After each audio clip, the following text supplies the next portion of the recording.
இந்த பாடத்துல இந்த பாட்டு அப்படின்னு நம்ம சில பாட்டை தெரியாமலேயே நம்ம ரசிப்போம் இல்லையா? என்ன படம்னே தெரிலங்க. பாட்டு செம்ம பாட்டுங்க அப்படின்ட்டா சொல்லுவோம். இந்த பாடல் நெறைய பேருக்கு தெரிஞ்சிருக்காது. இன்ஃபேக்ட் எனக்கும் இந்த பாடல் பல வருடங்கள் கழித்து தான் இது இந்த படமா இருக்குமா? அந்த படமா இருக்குமா? ஏங்க கண்டசாலாவா? அப்படின்ற கண்டசாலாலாம் இப்போ இந்த பாட்டு எப்படிங்க பாடியிருப்பாரு? வேற யாரோ வாய்ஸுங்க. அப்படி இப்படின்ட்டுலாம் நம்மள குழப்படிக்கிற ஒரு பாட்டு. ஆனா, நம்ம மனசுல உட்கார்ந்து ஒரு சோகத்த உண்டு பண்ணும். இந்த பாட்டு ஒரு சகோதரர்கள் அன்பை குறித்த ஒரு பாட்டு. படத்தினுடைய பெயர் Anbu Sagotharargal. S V Ranga Rao, major Sundararajan, AVM Rajan, Jaishankar, Devika, Jamuna,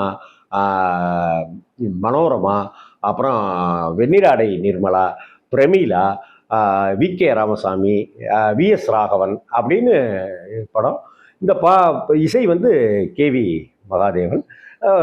வழக்கம் போல பாட்டு வந்து கவியரசு கண்ணதாசன். சிங்கிள் வாய்ஸ் தான். அண்ணன் எஸ் வி ரங்காராவ் பாடுற மாதிரியான ஒரு பாட்டு இது. எனக்கு அண்ணா தம்பி அப்படின்னு யாருமே கிடையாது. ஆனால் அண்ணா தம்பி இல்லாதவர்கள் கூட இந்த பாட்டை கேட்டாக்க அழாதவங்களே இருக்க முடியாது. இந்த பாட்டை நான் எத்தனையோ தடவை கேட்டு நான் அழுதுருக்கேன். இந்த பாட்டு வரி அந்த கண்டசாலா அவருடைய முக்கியமாக இந்த பாட்டு நம்மளை என்னமோ பண்ணுதுனாக்கா அதுக்கு கண்டசாலா அவர்களுடைய வாய்ஸ் தான் ஒரு முக்கிய காரணமாக இருக்கும். இந்த பாட்டை பற்றின உங்களுக்கு எண்ணங்கள் என்ன ஏற்பட்டிருக்கோ அதை நிச்சயமாக கமெண்ட் பாக்ஸில் நீங்கள் பதிவிடணும்னு நான் வேண்டி விரும்பி கேட்டுக்கிறேன். அப்படிப்பட்ட பாட்டு. முத்துக்கு முத்தாக சொத்துக்கு சொத்தாக அண்ணன் தம்பி பிறந்து வந்தோம் கண்ணுக்கு கண்ணாக அன்பாலே இணைந்து வந்தோம் ஒன்றுக்குள் ஒன்னாக. கண்டசாலாவுடைய வாய்ஸ், கண்ணதாசனுடைய இந்த வரிகள், கே வி மகாதேவன் அவர்களுடைய இந்த இசை. முத்துக்கு முத்தாக சொத்துக்கு சொத்தாக அண்ணன் தம்பி பிறந்து வந்தோம் கண்ணுக்கு கண்ணாக அன்பாலே இணைந்து வந்தோம் ஒன்றுக்குள் ஒன்னாக. ஒரு அண்ணன் தம்பிங்க எஸ் வி ரங்காராவ் தான் மூத்தவர். அப்பா அம்மாவை பார்க்கலைங்க. அதுக்கு அவர் சொல்றாரு, தாயாரும் படித்ததில்லை, தந்தை முகம் பார்த்ததில்லை, தாலாட்டு கேட்டதன்றி ஓர் பாட்டும் அறிந்ததில்லை. தாயாரும் படித்ததில்லை, தந்தை முகம் பார்த்ததில்லை, தாலாட்டு கேட்டதன்றி ஓர் பாட்டும் அறிந்ததில்லை.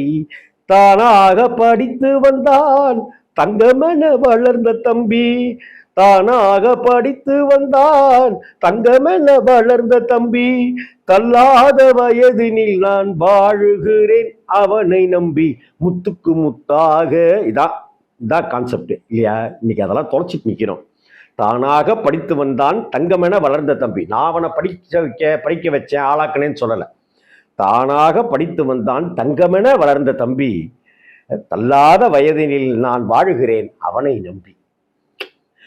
ஷோ, முத்துக்கு முத்தாக சொத்துக்கு சொத்தாக அண்ணன் தம்பி பிறந்து வந்தோம் கண்ணுக்கு கண்ணாக அன்பாலே இணைந்து வந்தோம் ஒன்றுக்குள் ஒன்னாக.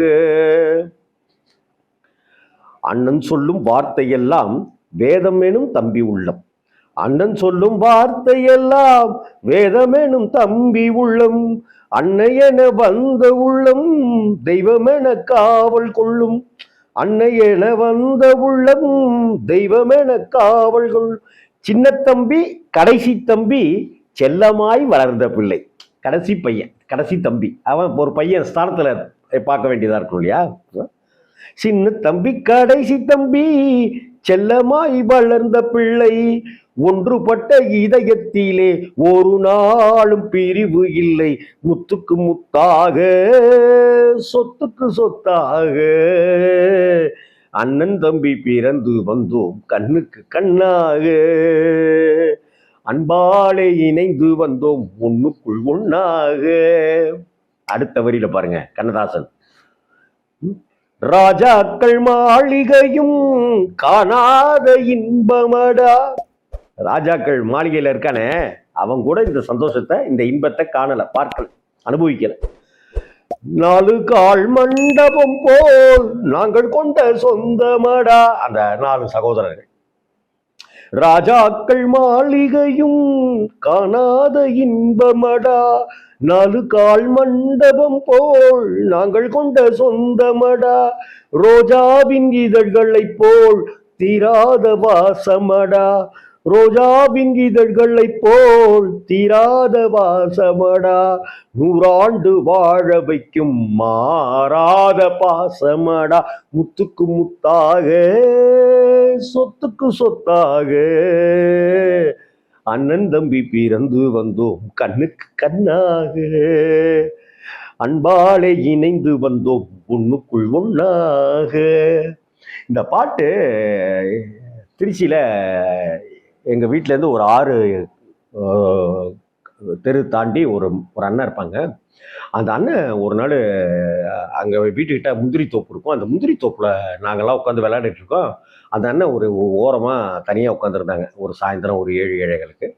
அப்போ அந்த அண்ணன் ஏதோ தனியாக பேசிகிட்டே இருந்தாங்க மாதிரி எங்களுக்கு தெரிஞ்சுது. ஏன்னா யாருமே இல்லாமல் அண்ணன் தனியாக பேசிகிட்டு இருக்காங்க அப்படின்னு சொல்லிட்டு போனப்ப, அண்ணே என்னண்ணே அப்படின்னு சொல்லிட்டு கேட்டேன்.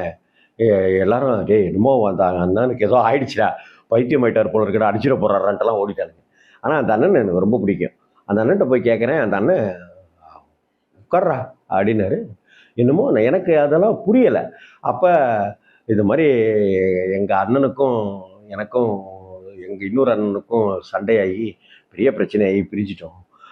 எங்கள் அண்ணன் வீட்டை விட்டு போயிடுச்சுடா. எங்கள் அண்ணன் அண்ணி அண்ணன் குழந்தைங்க எல்லாரும் போயிட்டாங்க அப்படின்னு சொல்லிட்டு அழ ஆரம்பிச்சிட்டாரு. அண்ணே அழாதீங்கன்னு எனக்கு ஆறுதல் சொல்கிற வயசு கூட எனக்கு கிடையாது. எப்படி ஆறுதல் சொல்கிறது கூட எனக்கு தெரியல. ஆனால் அந்த அழுகை என்னை என்னமோ பண்ணிச்சு.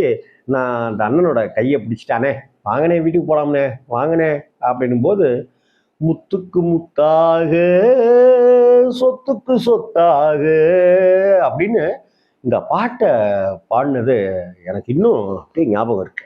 அதான் நான் சொன்னேன்ல, எனக்கு அண்ணன் தம்பி அப்படின்ட்டுலாம் யாரும் இல்லை. ஆனால் இந்த பாட்டு என்னை அழ வச்சிரும். என்னமோ அந்த அண்ணன் எனக்கு ஞாபகத்துக்கு வந்துருவாரோ அப்படின்னு தோணுது எனக்கு. உங்கள் வாழ்க்கையிலையும் இந்த பாட்டு ஏதோ ஒரு விதத்தில் யாரோ ஒருத்தர் மூலமாக இந்த பாட்டு நம்மளை கனெக்ட் பண்ணி கவலைக்கு உள்ளாக்கிடும். அப்படி இருந்துச்சுனாக்கா நீங்கள் கமெண்ட்டில் இந்த பாட்டு பற்றி பதிவு பண்ணுங்கள். என்னமோ இந்த பாட்டு எனக்குள்ளார ஒரு பாரத்தை ஏற்றி வச்ச ஒரு பாட்டாக நான் ஃபீல் பண்ணுறேன். வணக்கம்.